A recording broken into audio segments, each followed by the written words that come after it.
নমস্কার বন্ধুরা, আজকের রিডিংয়ে সকলকে স্বাগত জানাই। আমি অনেকদিন পর আজকে আসলাম। শর্ট আপলোড করেছিলাম, কিন্তু ডিটেলস রিডিং আজকে আমি অনেকদিন পর করছি।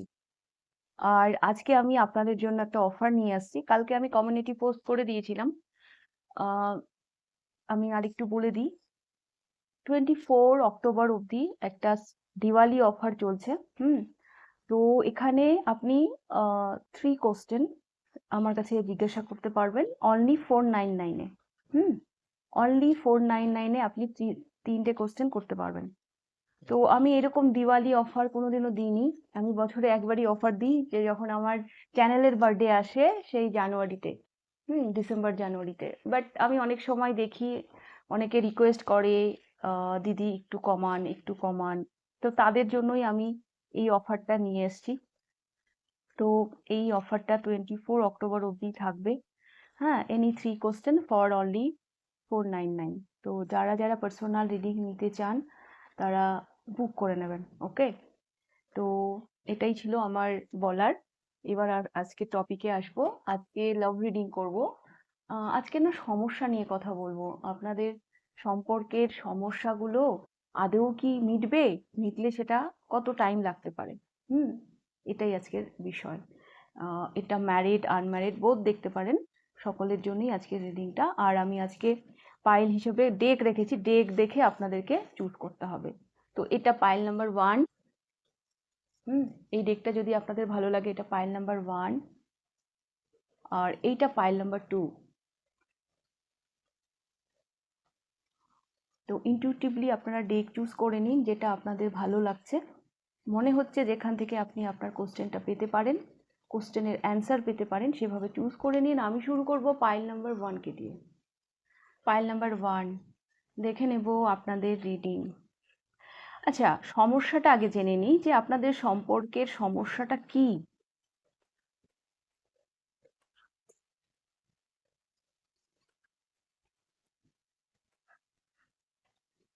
Pile number 1।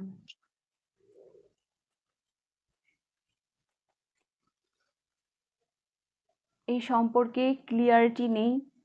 হ্যাঁ, ফেস টু ফেস কথা বা কি বলবো, কমিউনিকেট, হ্যাঁ, হয়তো ক্লিয়ার ঝেড়ে কাশে না। হ্যাঁ, আপনার পার্টনার হয়তো হয় না ঝেড়ে কাশা, মানে মানে সেই ক্লিয়ারিটিটা হয়তো নেই এই সম্পর্কে।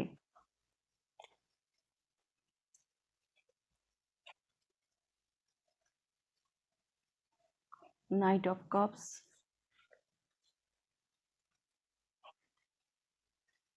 Page of cups and S of wands. File number 1, আমার না এটা মনে হচ্ছে, হতে পারে ওনার ভালোবাসা আপনার প্রতি, একটা যে অ্যাট্রাকশনের জায়গা, হ্যাঁ, সেইগুলো যেন কোথাও যেন মানে হারিয়ে গেছে। আপনাদের মধ্যে যে একটা রোমান্টিক ব্যাপার না, সেটা যেন হারিয়ে গেছে, আমি এটা দেখতে পাচ্ছি। এখন এই সম্পর্কটা টিকে রয়েছে একটা, কি বলবো, মানে একটা বাস্তবতার দিক দিয়ে, হ্যাঁ, মানে বেশি বেশি সব প্র্যাকটিক্যাল চিন্তা ভাবনার দিক দিয়ে ঠিক আছে, কিন্তু একটা ইমোশনাল অ্যাটাচমেন্ট, একটা যে অ্যাট্রাকশন একে একে অপরের প্রতি, সেটা আমি খুব একটা দেখতে পাচ্ছি না।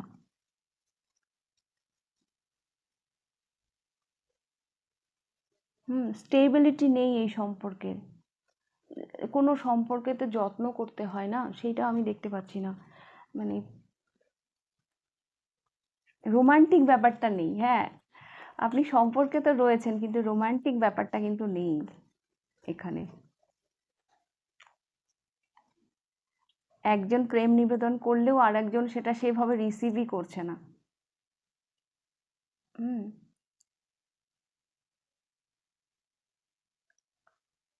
এটা আমি দেখতে পাচ্ছি।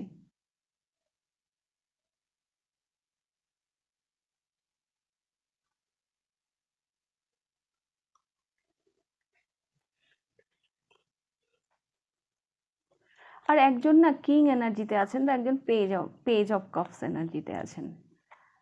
হ্যাঁ, আপনারা সেম পেজেও নেই, মানে কেউ কিং তো কেউ পেজ।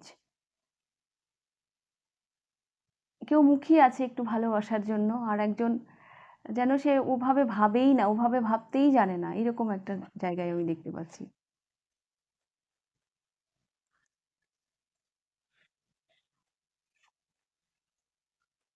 দেখবো আপনাদের সমস্যার কি সমাধান হবে। স্ট্রেংথ, আপনাদেরকে বলা হচ্ছে ধৈর্য রাখতে, হ্যাঁ, ধৈর্য রাখতে। থ্রি অফ কাপস,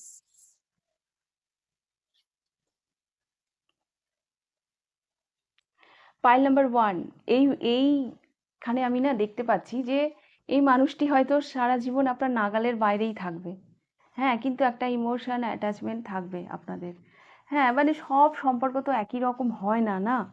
এখানে আমি ভালোবাসা দেখতে পাচ্ছি, কিন্তু মানে ওই রকম, মানে একজন যতটা রোমান্টিক আরেকজন অতটা রোমান্টিক নয়। হ্যাঁ, এরকম আমি দেখতে পাচ্ছি। বাট আগামী দিনে আমি যেটা দেখতে পাচ্ছি, এই সমস্যার সমাধান কি, মানে এইরকমই এটা হয়তো চলতে থাকবে, আপনাকে ধৈর্য নিয়ে এই সম্পর্কে টিকে থাকতে হবে। এনজয় করুন। আর ইমোশন অ্যাটাচমেন্ট একটা আছে, হ্যাঁ। দেখুন, সবাই যে সব সময় ভালোবাসার কথা মুখ দিয়ে বলতে পারে, হ্যাঁ, সবাই যে মানে বহিঃপ্রকাশ করতে পারে সেটা নয়, কিন্তু তার মানে এই নয় যে উনি আপনাকে ভালোবাসেন না। উনি এই সম্পর্কের প্রতি অনেস্ট, হ্যাঁ, কিন্তু উনার না অতটা মানে বলতে, মানে আই লাভ ইউ, ওই রোজ গোলাপ এনে দেওয়া, ওগুলো ওনার দ্বারা হয় না। কিন্তু এই মানুষটা না হয়তো এই সম্পর্কের প্রতি অনেস্ট, উনি আপনাকে ঠকাবেন এটা আমার মনে হচ্ছে না। হুম, আপনাকে ধৈর্য, আপনি যদি ধৈর্য রাখেন এই সম্পর্কে, আহ, নিজের ভেতরকার যে চাহিদাটা সেটাকে যদি দমন করতে পারেন, তাহলে ঠিক আছে। এই মানুষটা হয়তো আপনাকে সেই সেই ব্যাপারগুলো হয়তো এই মানুষটার মধ্যে আপনি পাবেন না, কিন্তু ইনি আপনাকে ঠকাবেনও না। হুম, একটা ইমোশনাল আনস্যাটিসফ্যাকশনের জায়গা হয়তো আপনার থাকবে, কিন্তু সম্পর্কটা টিকে যাবে। এই মানুষটা হয়তো সারা জীবনই আপনার ধরাছোঁয়ার বাইরে থাকবে। ব্যাপারটা বুঝুন। মানে কি বলবো, অনেক মানুষ, অনেককে আমি দেখেছি, হ্যাঁ, বউয়ের সাথে ভীষণ রোমান্টিক রোমান্টিক ছবি তুলে ফেসবুকে পোস্ট করে, তারপর নতুন নতুন গিফট এনে দিচ্ছে, আবার বাইরেও মেয়েদের সাথে ফ্লার্ট করছে।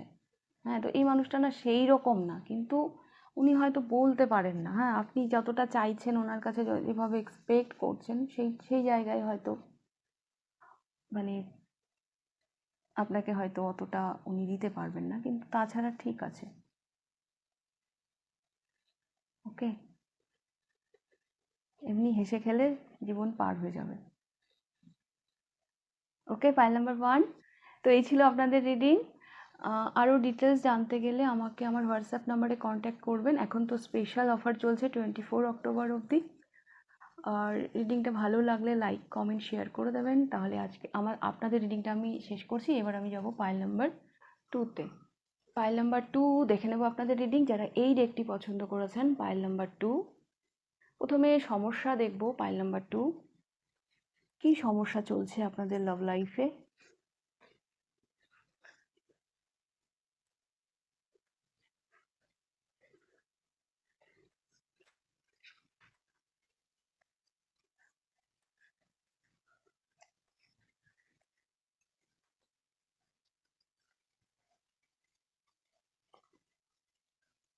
হুম, পজ হয়ে রয়েছে, এগোচ্ছে না।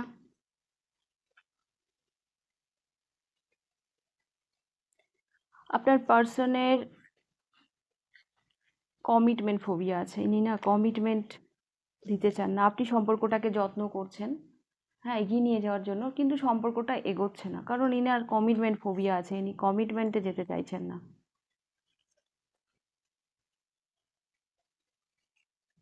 ইগো থাকতে পারে। হুম, ইগো থাকতে পারে, হ্যাঁ, এই মানুষটির ইগো থাকতে পারে। আর আপনি যেভাবে সম্পর্কটাকে এগিয়ে নিয়ে যেতে চাইছেন, হ্যাঁ, আপনার হয়তো তাড়া আছে যে না আমাকে বিয়ে করতে হবে, সেটেল হতে হবে, কিন্তু এই পার্সনটার দিক থেকে সেরকম কোনো উৎসাহ হয়তো আপনি দেখতে পাচ্ছেন না, যার জন্য সেটা আপনার অ্যাংজাইটি এবং আপনার টেনশনের কারণ হয়ে দাঁড়িয়েছে। Pile number two. আপনি অনেক চেষ্টা করছেন, সম্পর্কটাকে যত্ন করছেন, লালন পালন করছেন, কিন্তু কোনো প্রগ্রেশন দেখতে পাচ্ছেন না। কোথায় আপনি বিয়ের কথা ভাবছেন আর ইনি কমিটমেন্টই দিতে চান না।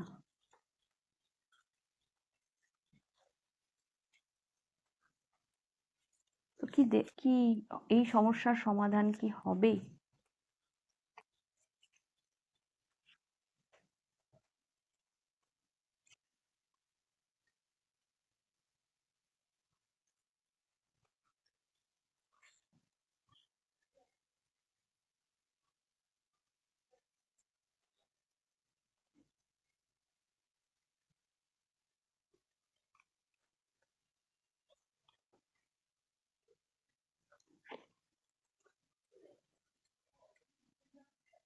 পাইল নাম্বার 2, আপনাদেরকে না বলা হচ্ছে নিজেদেরকে দাম দিন। হ্যাঁ, নিজের মূল্য নিজে দিন। আর কোথাও যেন মনে হচ্ছে পাইল নাম্বার 2 আপনার জীবনে অনেক অফার আসবে।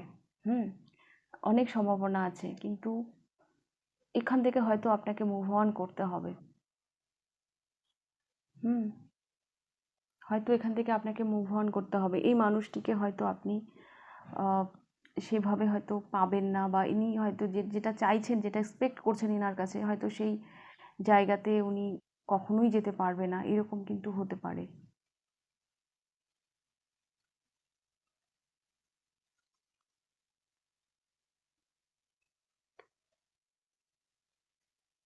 এরকম হতে পারে। যারা ম্যারিড, তাদের জন্য আমি বলছি, এই মানুষটা না নিজের থেকেই বেরোতে চাইছেন না।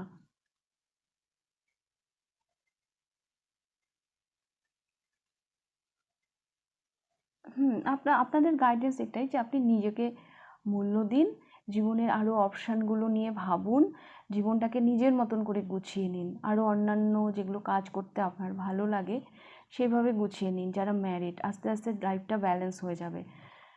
কিন্তু এই মানুষটা কোথাও যেন আমার মনে হচ্ছে ইনি মানে সেভাবে হয়তো এনার মধ্যে পরিবর্তন হয়তো আসবে না।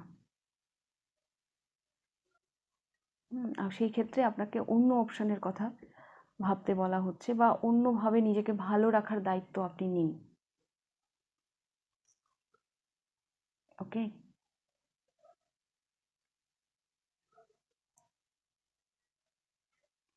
Pile number 2। তো এটাই ছিল আপনাদের রিডিং, পাইল নাম্বার 2। এবং এখানেও এসেছে দ্য হ্যাংড ম্যান। তো বিষয়টা একই জায়গায় যেন লটকেই থাকছে। তো সিদ্ধান্ত এবার আপনাকে নিতে হবে, আপনি কি করবেন। অবশ্যই আমাকে কমেন্ট বক্সে জানাবেন। যদি পার্সোনাল রিডিং নিতে চান আমাকে আমার হোয়াটসঅ্যাপ নাম্বারে কন্ট্যাক্ট করবেন। এখন স্পেশাল অফার চলছে 24 অক্টোবর অবধি। আর যদি রিডিংটা ভালো লাগে লাইক কমেন্ট শেয়ার করে দেবেন। তাহলে আজকের রিডিংটা আমি এখানেই শেষ করছি, আবার দেখা হবে নেক্সট রিডিংয়ে। টাটা।